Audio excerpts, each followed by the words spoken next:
Good morning, it's time for today's AM Minnesota program. I'm going to be talking about some conservation issues today. Steve Pahs is in studio with Rice County SWCD, NRCS, and also Teresea DeMars is here. Steve, you've done this program many times, so you've kind of gotten used to it, I guess, huh? Yeah, it's always enjoyable to come in and talk conservation.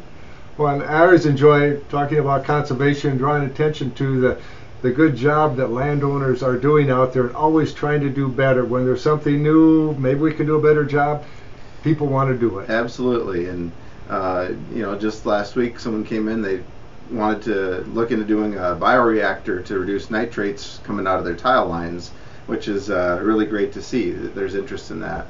And we know it works. Years ago, Eric Schroeder put one in up at his farm, and I went up for that. And it's remarkably simple. Tile water goes, the outlet goes through a big ditch full of wood chips, basically, isn't it? And then filters into the ditch. Yeah, and those wood chips tie up some of the nitrogen with the carbon, and you see a reduction in nitrates leaving the system. So it's a nice way to collect and reduce some of the nitrates coming out. Well, we have lots of things going on at the NRCS SWCD office we want to get to. Also in studio is Teresea DeMars. And Teresea, you were here years ago, gone for a while, and now back. You came back for more punishment. Is that it?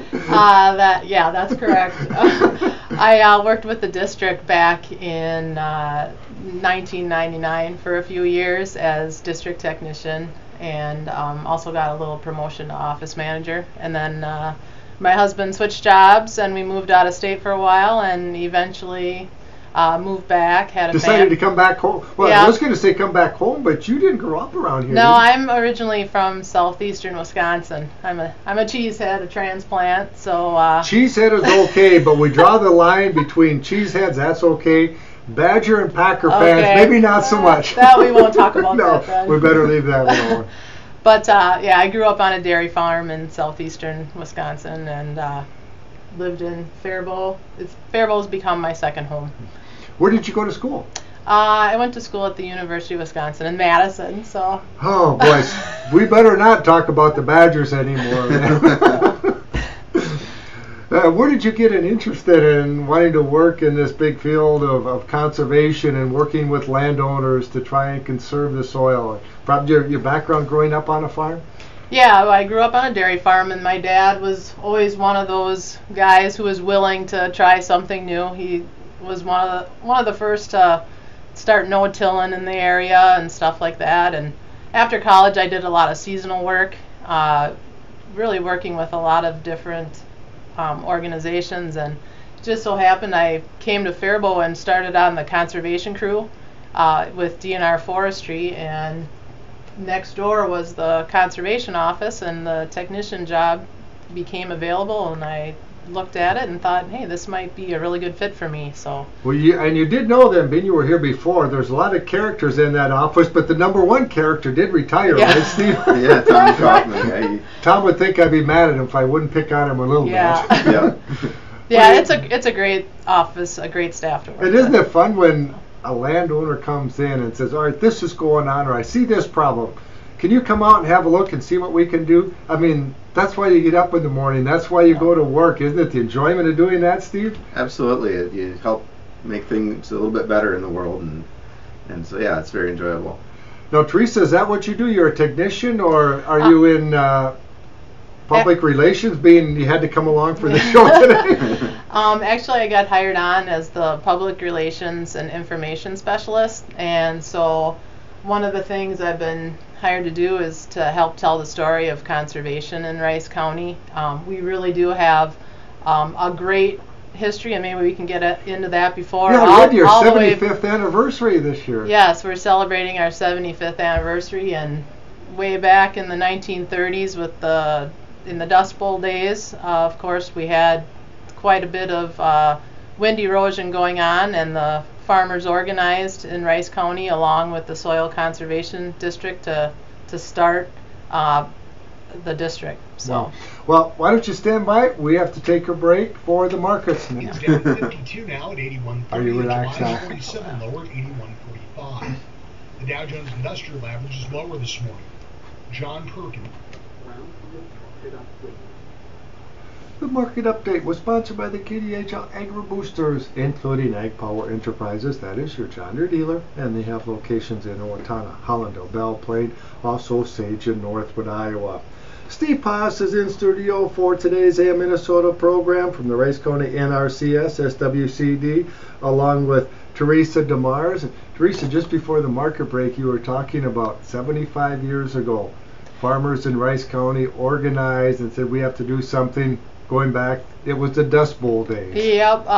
In 1933, President Roosevelt came to office and ushered in a bunch of New Deal programs, and one of the programs was the Soil Conservation Service, which is now called the Natural Resources Conservation Service, or NRCS. Yeah. We love acronyms, don't we? Yeah, there's an acronym for everything. But and part of that, what the Soil Conservation Service did at that time was they set up demonstration sites across the United States, and in Minnesota, in southeastern Minnesota, there was 4 of them, and one of them was right here in Rice County, in the Prairie Creek watershed area. And so once they came and started setting up some demonstration areas, about 60 farmers in that watershed came together with them, and they actually started the beginnings of the district. It was called the Prairie Creek Soil Conservation Association. That was in 1935, I believe, and that conservation work grew, and eventually they got requests from other parts of the county to do conservation work. Other farmers were seeing what was being done in the Prairie Creek watershed. Seeing is believing. Yeah, and in 1942, the legislature approved the district charter, and at first it was like 9 townships were part of the district, and a few years later the rest of the county joined. So I was watching the History Channel. I know I need to get a life, but I was watching the History Channel on the Dust Bowl, and they were trying to get this legislation enacted in Washington, D.C. And believe it or not, politicians couldn't get along back then either. They didn't have the votes. But somebody that was a leader, trying to get this going, knew that this huge dust storm was going on here and it was moving toward Washington, D.C. So he kept basically filibustering, supporting it only, talking until the dust storm got there. And then the other senators, representatives, whoever it was, saw how bad it was, and that got the votes to get it going. Wow, that's a great story. Yeah, it's amazing. And you can see the results. Steve, 2013, horribly wet, multiple inch rains. This year hasn't been quite as wet, but just driving around the countryside, I'm pretty pleased that I'm not seeing a lot of soil erosion. It's a lot better than it used to be because I think of everything that landowners have been doing. There's definitely a lot of good things going on out on the land.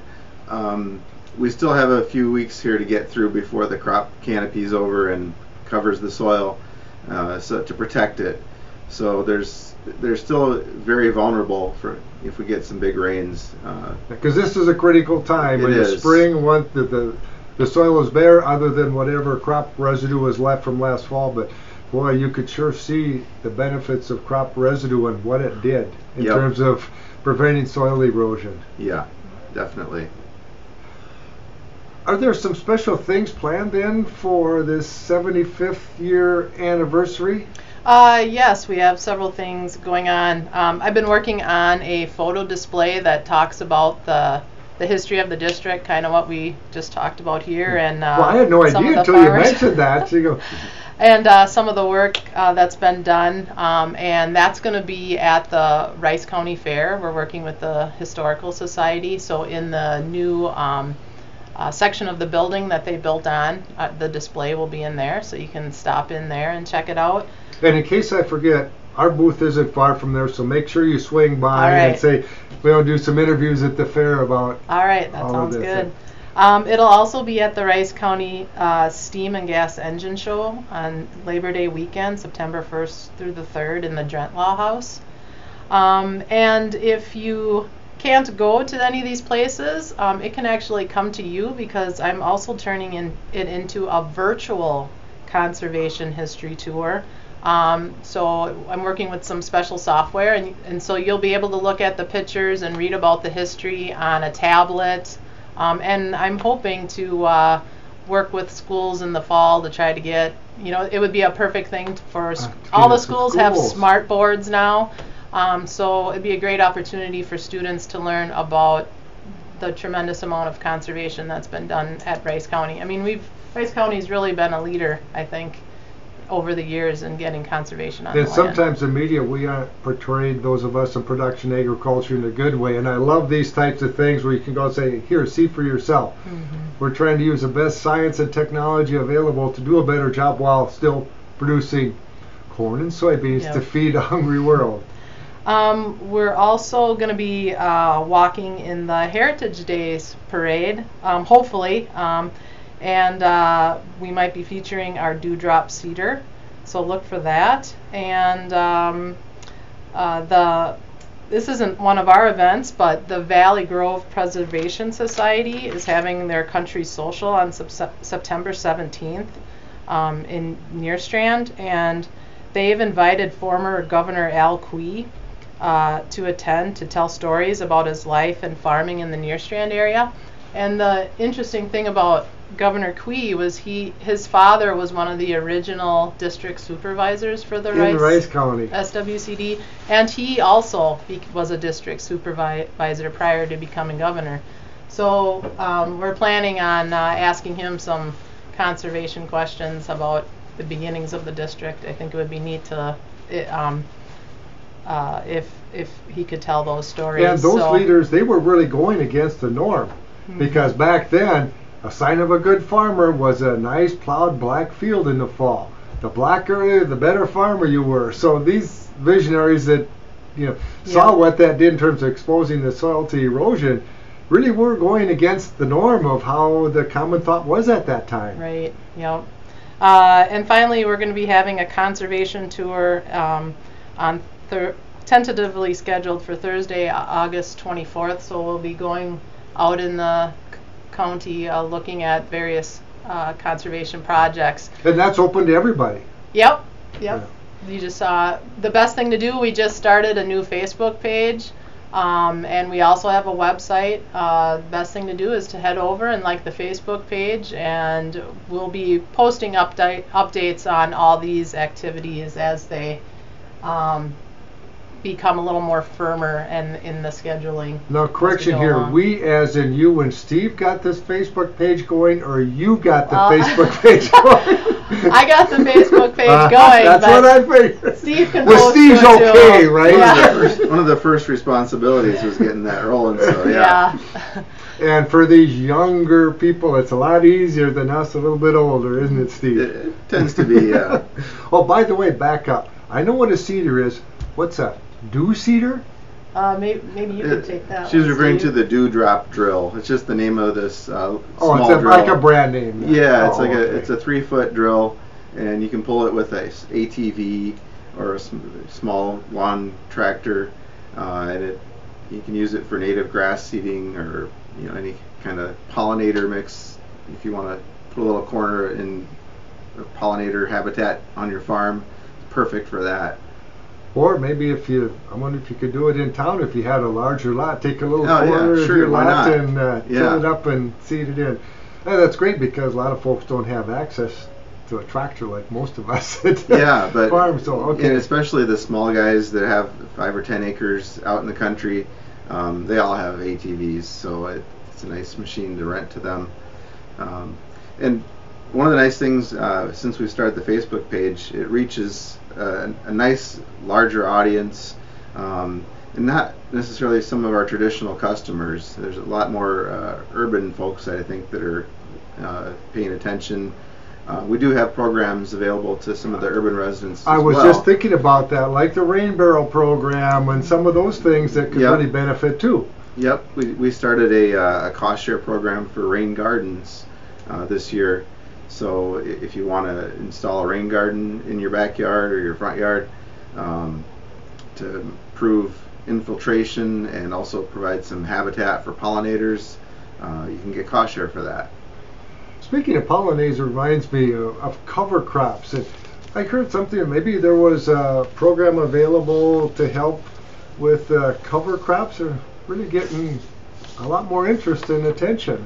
Yep, I think last year there was roughly 3,000 to 4,000 acres of cover crops planted in Rice County, and that continues to grow. And we want to help encourage that because doing cover crops really helps with the health of the soil, improves the fertility, it's less erosive. And so we have an incentive available if you want to try doing cover crops. It's either $30 to $35 an acre, which covers a good chunk of the seed, if not all of it, and maybe some of the labor costs in establishing those covers. Yeah, because that's a tough part. Corn and beans, prices aren't very good right now, and then you look at another $30 or $40 an acre to sow a cover crop when maybe the benefits are coming a year or 2 or 3 or 4 down the road, and you're worried about paying the bills right now. Yeah. So the incentive helps encourage that, and maybe takes away some of that initial concern about the cost. We also have a drill that we've converted to allow for interseeding into corn, if you want to use that as a experiment. When the corn is smaller then, right? So you can drive through the field yet, obviously. Yeah, the machine that we've got, you can handle maybe up to 2 feet tall corn. So you can try. I don't know if I would want to try all of my acres in that way, but maybe you've got a certain field that's more susceptible to erosion, some things like that. That'd be a great opportunity to try that then. Yeah, or even if you just want to do 10 acres and see how it goes. It's, with cover crops, it's one of those things you don't necessarily want to go whole hog and do the whole farm. Just do a small part and give it a try and see what kind of results you get. And there's so many things that you don't even think of till you get serious about it.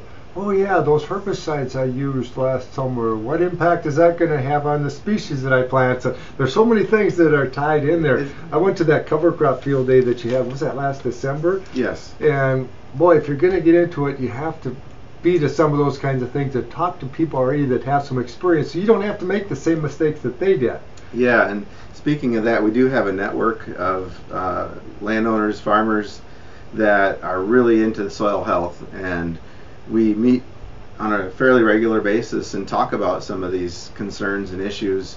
It's just, mostly farmers, and they're sharing ideas and talking about what worked and what hasn't worked. And so we can hopefully learn from each other and not repeat those mistakes that they make. And so one of the farms that I drive by, going out to my farm every time I'm heading out there, it was corn stalks, and he combined the corn. I'm thinking, boy, he didn't do a very good job with his weed control. Look at all that green growing in there. Then it finally dawned on me he'd interseeded some sort of cover crop. It was a grass. And here earlier this spring, maybe 2-3 weeks ago, I could see he terminated it because it was dying, and then he was no-tilling into the terminated cover crop and corn stalks from last year. Yep. And he needs to be doing something like that because it's really hilly, where that area of driving out to the farm. So you've got to be doing things like that, or these heavy rains will make you sick watching what's happening to your farm. Absolutely. You're losing the best part of your soil if you're losing that surface layer. And we've seen throughout the county, well, larger area than that, there's a lot of farms that their topsoil's gone. They're farming the subsoil, which is not as productive. It's more erosive. List goes on and on. And all you can do is try and save what is there, and then implement some of these practices to try and restore the health as best you can, right? That's about all that can be done. And over time, using cover crops as part of an overall soil health system, you can start to see some increases in organic matter and start improving that soil. I would add that we around the 19th of June, we're thinking about having an interseeding day, so farmers could come out and see it in action. It's kind of weather dependent, so just check in with the website or again the Facebook page and listen for details of that day. Oh, that would be fun. So that would be in standing corn then, or so? Yes, there's a farmer that's going to use a couple different machines. One is an interseeder that's all it's made for is interseeding into corn. So it can handle, 3.5. Tasseled out corn. Well, maybe not that big, maybe 3.5 foot, somewhere in that range. So it gives you a bit more of a window to seed in. The big thing with interseeding is you really got to be attentive to your herbicides, because if you're going that early and you use a pre-emerge herbicide, you may have some issues with interseeding because that the herbicide's still doing what it was supposed to do, is controlling grasses, for example. So it's perfect for the guys that are still just doing a Roundup only program, which there's still a few out there. So yeah, there's definitely some opportunity there. I've even seen in pictures in magazines of high boy type sprayers, the high clearance sprayers, that some farmer doing what farmers do, figuring out how to get something modified to work, and he was interseeding with a high boy sprayer. There's a lot of innovation going on right now. A lot of guys building and tinkering with things to make a system that works for them. So yeah, it's exciting to see. Something good did come out of the prevented plant flooding year of 2013. I'd heard of cover crops, but nobody paid much attention to them. Yeah. Well, a lot of people had to get a cover crop then that year because, you took the prevented plant because you couldn't do anything else. You had to have something growing there. And all of a sudden, I think I started realizing maybe there's some benefit here. But anyway, that's where I see it. That's where the interest really took off. I think you're right. And Teresa, you've enjoyed being right in the middle of it, don't you? Yeah, the cover crops is a fairly new thing too. So that's one of the things from one of the differences from back when I worked in the district. We didn't really talk much about cover crops, but that's the new buzzword, really. Oh, one of the old buzzwords was a CREP program. Seems like it's been around for a long, long time. Is there some funding available for the CREP program now? Yeah, there's a new CREP initiative signing up right now. It took a few years to come to fruition because CREP is a combination of CRP, which is a federal program, and RIM, Reinvest in Minnesota, which is a state program. The two work together to form CREP and provide basically permanent easements for lands that are in very sensitive locations, and also including the buffer areas. So if you have a large area that needs to be buffered and you want to put it into a CREP, you have that option now. Because that's the biggest problem for the guys that maybe didn't have a full buffer like they needed it, is we're paying real estate taxes on this land and now all at once I can't farm it. Well, permanent easement would mean maybe you wouldn't have to pay real estate taxes on it, but it's going to be in a buffer. It's got to be in a buffer either way. Right. Yeah, the tax situation is going to vary from county to county. Yeah, so you still might have to pay some taxes on it, but at least you're going to be compensated for giving up that land and putting it into a program. Speaking of the buffers, what's the latest on the buffers? The last I heard was that the date for implementation was this November and it wasn't going to be pushed back, but then I did hear about a grace period of 8 months if you've contacted your local SWCD and have a plan to get the buffers installed where you need them. Do you know any more than that? Any changes at the last legislative session, Teresa? Well, in this past week, in the back and forth negotiations, they put that grace period of 8 months in there in the bill. It passed just before the close of the session. We're not quite sure if the governor signed it. There was a couple bills that he was talking about not signing. But we should know, hopefully, here in the next couple days if indeed he will sign it. If he does, then it means that farmers need to come in and get a plan with the district, and they can get this compliance plan, and they would get an additional 8 months to get it in the ground. So one way or another, it has to be in the ground by July 1st of 2018. And some county SWCDs have been more proactive, and they've looked at all the maps and contacted landowners, and others they haven't so much. Is that kind of what you're hearing too, Steve? Yeah, I don't know. pay a whole lot of attention to what You're a worried lot of the about other rice counties county, are right? doing. Yeah, I mean, but I think at least in southeast Minnesota, I think most districts have been pretty active in trying to look at the maps and make sure they reach out to the landowners that are going to need the buffers. To say, hey, let's talk, let's see how we can work Yeah. this out, what we can get done. Absolutely. So I think the progress is moving along pretty well in the area, and I don't see a lot of issues with people getting into compliance by the deadlines. And of course, Teresa, you Well, I was just going to say, I think the best thing to do is to listen to the news, find out if the governor signed that plan or bill, and if he did, you got till July. Otherwise, it's November 1st. You have to come into the office and get a plan with the SWCDs by November. And it's kind of confusing, yeah. but it's because there's all these dates flying Well, around. let me see. The end of the legislative session, was that confusing at all? Why it has to be that way, I'll never know, but that's just the way it always seemed to end out. So in the not too distant future, we'll have more exact details on the dates and what needs to be done. And then the key is contact your local SWCD and work with them and develop a plan. And if it has to be implemented by November 1st, well, we've still got time to get that done. Yep, as long as you don't get a wet fall and or snow in October, which has happened. But one of the cool things that we've done here in Rice County is for those areas that have to have buffers, we've also got an incentive for guys that wish to put native grasses in. And we know that natives are more expensive, but they offer a lot of benefits to the better soil, better wildlife habitat.